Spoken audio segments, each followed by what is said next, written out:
Hola a todos y todas los que nos estáis escuchando en este breve vídeo. Me dirijo a vosotros, soy María Carreiro, profesora de la Escuela de Arquitectura, y hablo en mi nombre y en nombre del profesor Cándido López, que es este que me acompaña aquí.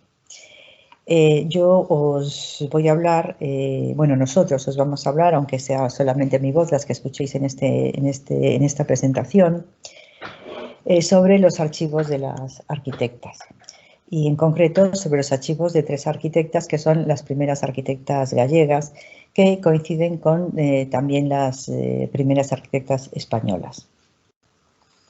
Cándido y yo somos profesores de la Escuela de Arquitectura de A Coruña y ambos estamos adscritos al grupo de Arquitectura y Urbanismo Sostenible.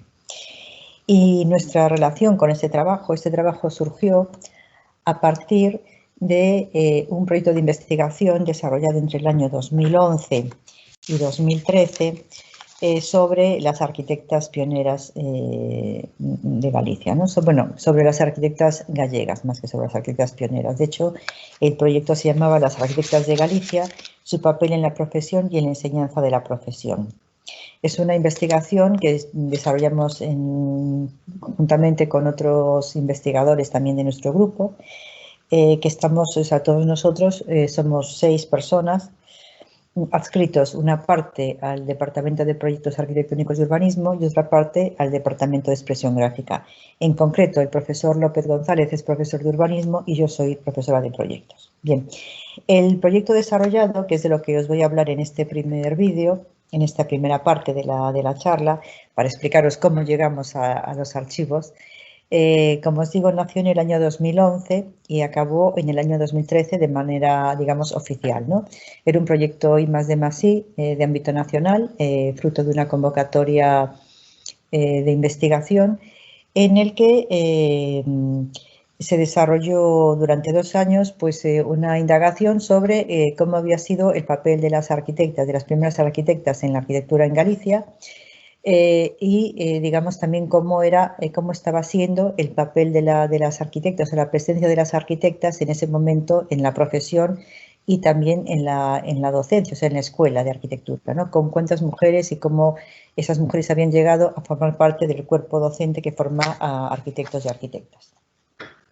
Bien, para ello el proyecto nace de una manera, no casual, pero a raíz de una investigación que estaba haciendo Cándido sobre un tema que no tiene nada que ver con esta, que era el tema de los espacios deportivos. Él visita a una arquitecta de estas 3, que es del archivo, a Milagro Rey, y surge de esa visita la pregunta de por qué y dónde, por qué no conocíamos estas mujeres que habían sido, digamos, nuestras antecesoras, cuántas habían sido, si solamente había sido una, cómo habían trabajado, y se plantea el proyecto, ¿no?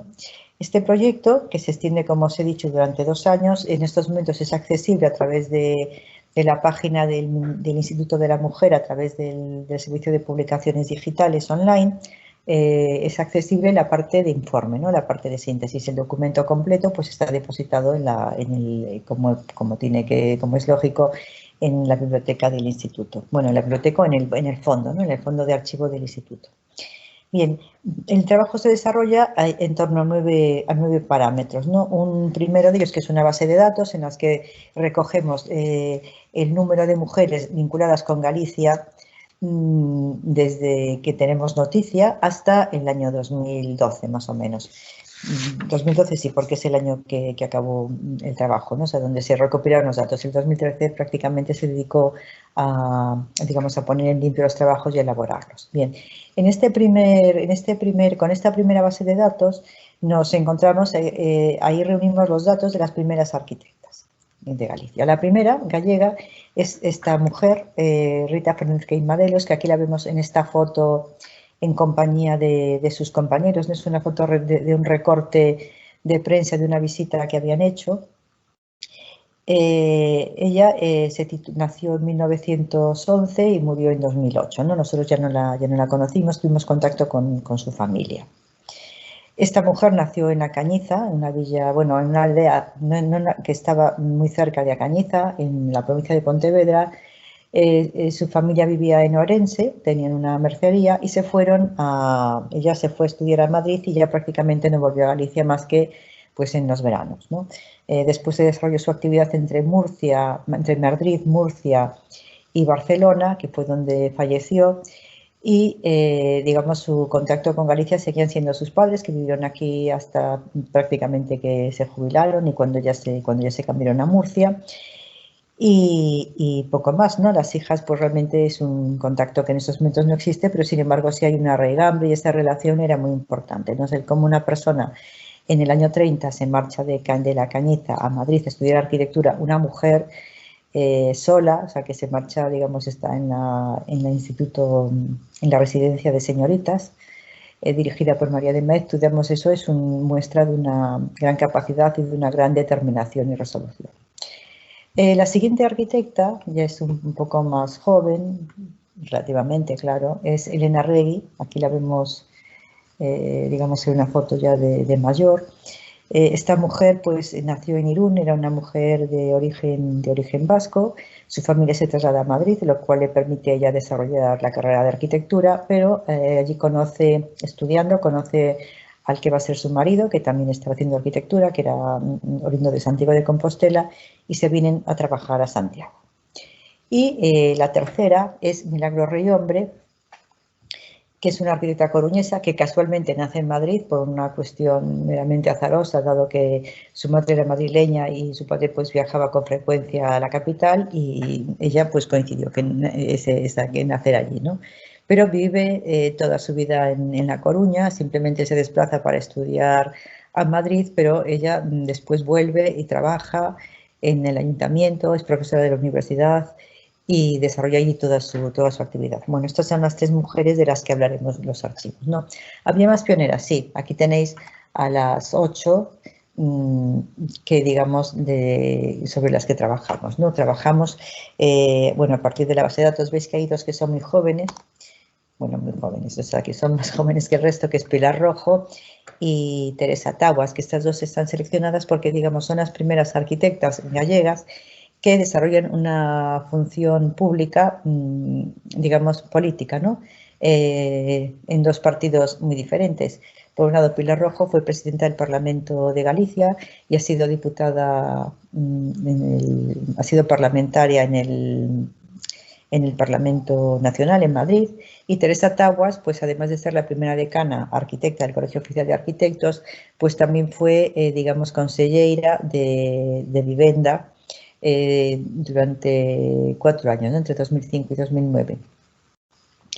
En estos momentos, pues ninguna de las dos se dedica a la política, o por lo menos a la política activa. Pilar Rojo pues dejó de estar en el Parlamento y ahora pues está en Pontevedra, supongo que no sé exactamente, bueno, haciendo pues tareas vinculadas con su actividad política, y Teresa pues se dedica, digamos, viaja a México y tiene una vida, digamos, dedicándose allí a la profesión, ¿no? Y también pues participando en conferencias, en foros, etc.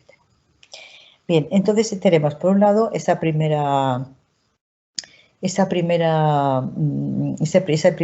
parámetro, ¿no? Que era la base de datos.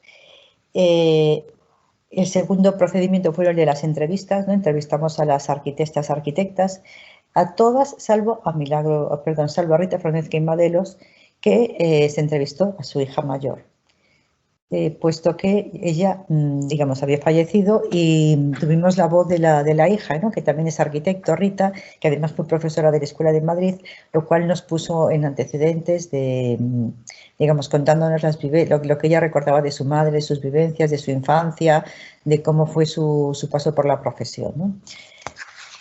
Otro de a Milagros Rey y a Elena Regui tuvimos el placer de entrevistarla directamente, ¿no?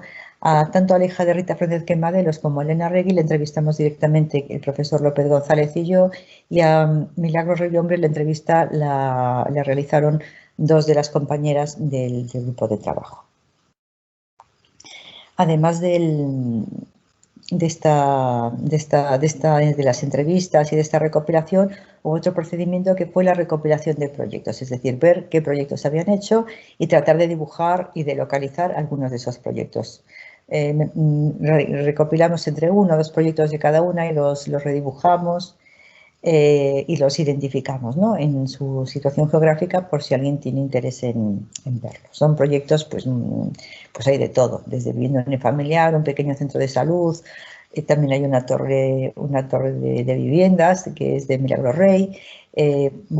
Bueno, un poco hay algún edificio público como un centro de salud, o sea, tenemos una cierta variación. Eso sí, no podemos encontrar grandes proyectos ni grandes encargos, puesto que estas cosas no se hacían con las mujeres, o sea, no tenían grandes encargos, sino era de personal privado o algún pequeño trabajo para la administración, pero bueno, de poca entidad, ¿no? De poca entidad, me refiero económica y volumétrica, no quiere decirse que sean peor que otros, de peor calidad, ¿no?, de peor factura. Rita Fernández Maderos, por ejemplo, es la primera mujer que trabaja en la dirección, y la única que trabaja en la Dirección General de Regiones Devastadas. Digamos que es la primera funcionaria, entre comillas, y también es prácticamente la primera mujer en ejercer la arquitectura. Porque no sé si recordáis, la primera arquitecta española es Matilde Ucelay, una arquitecta madrileña que acaba en el año 36, pero que digamos que, bueno, por una serie de cuestiones, ella estaba ligada de alguna manera al bando republicano, y al acabar la guerra, pues digamos, le impiden el ejercicio profesional e incluso, digamos, no le reconocen el título hasta el año 47, ¿no?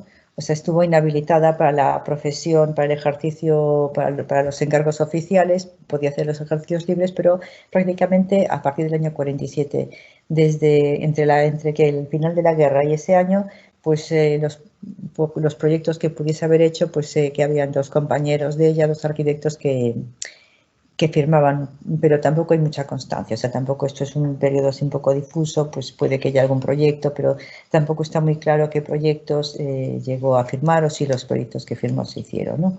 Lo que sí es cierto es que a partir del año 47 ya firma y hay una serie y sí tienen una serie de proyectos, pues, que están identificados como suyos. Bien, otro aspecto que se abordó también fueron el de las revistas de arquitectura, o sea, la presencia de las arquitectas en la revista de arquitectura, no solo de las pioneras, sino del conjunto de arquitectas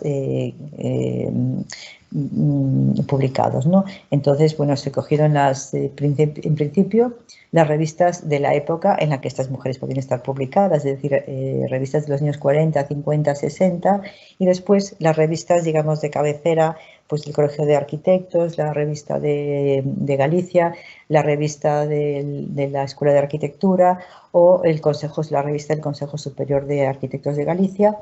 Después otras revistas como Nueva Forma, como Arquitectura del COAN de Madrid y el Quadres, ¿no?, que eran las revistas, digamos, generales de la época y las más importantes. En estos momentos hay muchísimas más, o hubo muchas, ahora hay muchas que ya no están en funcionamiento. Pero esas revistas que eran, digamos, las más significativas fueron las que dieron, digamos, base para este trabajo de recopilación de presencia de las revistas. Y ahora, bueno, voy a dejar de compartir pantalla para que hablaros ya directamente. Bien, estas son, digamos, los parámetros usados en el desarrollo del trabajo, ¿no? Y como consecuencia de este desarrollo y como bueno, surgió un libro, ¿no?, que es el libro Arquitectas Pioneras de Galicia. Ahora voy a volver a compartir porque es esta imagen que aparece aquí, es la portada de este libro, donde en él perdonad, es este libro que está aquí, donde en él se ve el título y estas fotos de nuestras queridas arquitectas, ¿no?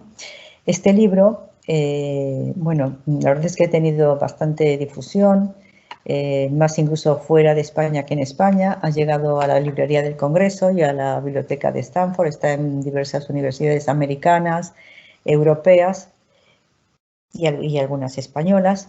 Y el contenido son las entrevistas con cada una de ellas, digamos, revisadas y editadas, ¿no?, y ordenadas, porque más que entrevistas eran conversaciones. La entrevista se acaba siendo una entrevista informal en formato conversación que para publicar el libro pues se ordenó para darles, digamos, una cierta unidad. Entonces en esas entrevistas pues se habla de los aspectos personales, de su vida, de su infancia, de su vida familiar, de su etapa escolar y de su etapa escolar en el bachillerato, de su etapa de formación en la universidad y de su etapa profesional y de la etapa docente o política en función de cómo fuese su ejercicio, ¿no? Porque de estas, bueno, vemos que tenemos a dos que ejercieron políticamente y las otras, pues en algunas de ellas combinaban el ejercicio profesional con el ejercicio docente. Bien, en ese sentido, pues el libro, como os digo, ha tenido bastante difusión. Es un libro, yo creo que interesante, no solamente recoge las entrevistas, sino que recoge un pequeño proyecto de cada una. Y además lleva un enlace, o sea, es una combinación, se incorpora, digamos, las nuevas tecnologías, de modo que a través de un código QR se puede acceder a un fragmento de la entrevista y escuchar la voz de cada una de las protagonistas, ¿no? En ese sentido, pues fue un trabajo muy interesante en el que aprendimos a combinar diversas metodologías y diversos medios dentro de un mismo libro, ¿no? O sea, de repente el papel tradicional, pues se le incorporan contenidos digitales y eso también lo hace bastante interesante porque no solamente tenemos las fotos de ellas, ¿no? Algunas fotos y las imágenes, sino que podemos oír su voz. Y eso, claro, la voz de Milagros, que es una voz ya de mujer mayor, así una voz un poco cascada, la voz muy alegre de la hija de Rita, o sea, muy formal, la voz de Elena Regui, que habla muy pausado. Entonces identificamos también esa voz con ciertas formas de ser que vamos recogiendo, digamos, en esas palabras que nos van transmitiendo. Bien, y con esto, pues el proyecto aparentemente quedó aquí cerrado. El libro se publicó en 2017, ya 3 años más tarde de haberse acabado el proyecto de investigación. Pero, digamos, esto es una línea que no es una línea que se acabe, sino que sigue viva. A raíz del libro y de las visitas pues, que hemos hecho tanto a alguna de las hijas de Rita Fernández Queimaderos en Barcelona, como los contactos con los hijos de Elena Regui o con una fundación que acompañó a Milagro Regui en los últimos años de su vida, pues de esos contactos pues hemos obtenido, digamos, la cesión de los archivos, ¿no? Que eso es la segunda parte de esta charla que vais a ver en el vídeo número 2. Muchas gracias y hasta dentro de un momento.